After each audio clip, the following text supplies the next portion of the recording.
উপদেষ্টা দেখেছি খুনিদেরকে পুনর্বাসন করার বক্তব্য দিতে।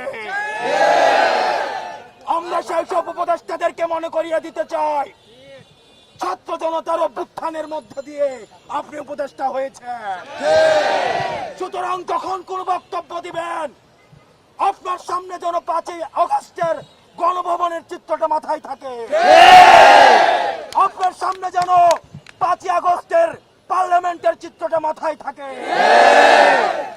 যারা স্বৈরাচারকে পুনর্বাসন করতে চায়, যারা খুনি হাসিনাকে পুনর্বাসনের মতো বক্তব্য দিতে চায়, আমরা ছাত্র জনতা যেভাবে তাদেরকে উপদেষ্টা বানিয়েছি, ঠিক একইভাবে গদি থেকে ছুড়ে নামাতে আমরা দ্বিধা করব না। আজকের এই মঞ্চ থেকে আমি 3টি দাবি জানাতে চাই। 1 নম্বরে, যারা খুনিদেরকে পুনর্বাসন করার জন্য ব্যাকস্টেজে মেকানিজম করছেন, আপনাদের এই প্লটিং এর আমরা 20 দাঁত ভেঙে দিব। এবং আমরা বলতে চাই, আমরা সচেতন করে দিতে চাই উপদেষ্টাদের, আপনারা সচেতন হয়ে যান, আপনাদেরকে ছাত্র জনতা প্রতিহত করবে। সুতরাং খুনিদেরকে পুনর্বাসন করার কোন ধরনের চিন্তা আপনারা করবেন না। আমার 2 নম্বর আহ্বান মিডিয়া ভাইদের প্রতি, গণমাধ্যমের সাথে আমাদের সৌহার্দ্যপূর্ণ সম্পর্ক, আমাদের তাদের সাথে সৌহার্দ্যপূর্ণ সম্পর্ক ছিল, আছে এবং থাকবে। আমাদের আন্দোলনকে সার্বজনীন করার ক্ষেত্রে গণমাধ্যমের অবদান অনস্বীকার্য। এই ফ্যাসিজমকে উৎখাত করতে গণমাধ্যমের ভূমিকা অনস্বীকার্য। কিন্তু আমরা দেখতে পাচ্ছি কিছু কিছু গণমাধ্যম খুনিদের পুনর্বাসনের ষড়যন্ত্র লিপ্ত হচ্ছে। আমরা আপনাদেরকে হুঁশিয়ার করে দিতে চাই, আমরা আপনাদেরকে আহ্বান করতে চাই, আপনারা জনতার কাতারে নেমে আসুন।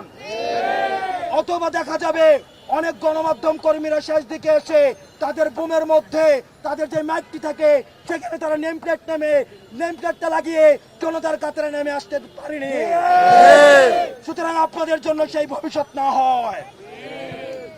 সর্বশেষ বলতে চাই, আন্তর্জাতিক অপরাধ ট্রাইব্যুনালে খুনি হাসিনাকে প্রধান আসামি করে এবং অন্যান্য যারা তার সহযোগী ছিল, এই ফ্যাসিজমের যারা ফুল সোলজার ছিল, তাদেরকে আসামি করে এই অন্তর্বর্তীকালীন সরকারের কাছে আমরা দাবি করছি, খুনি হাসিনাকে আসামি করে আন্তর্জাতিক অপরাধ ট্রাইব্যুনালে মামলা দায়ের করতে হবে। আপনাদের অক্লান্ত পরিশ্রমে আমরা দেখছি, আমরা তন্ত্রের বিভিন্ন পর্যায়ে কিছু ওইখানে দেন ধরো হায়না এবং শকুনরা কু করার চিন্তা করছে। আমরা জানিয়ে দিতে চাই, বাংলাদেশের ছাত্র নাগরিক যখন এক হয়েছে, তখন আপনাদের এসব কুকুরের মতো লেজ গুটিয়ে পালাবে। আমরা আপনাদেরকে বলে দিতে চাই, যখনই প্রয়োজন হবে আমরা ডাকবো আপনাদেরকে, আপনাদের রাস্তায় নেমে আসতে হবে। যতবার এই আশঙ্কা হোক, আমরা ঐক্যবদ্ধ ভাবে সকল কু দমন করব।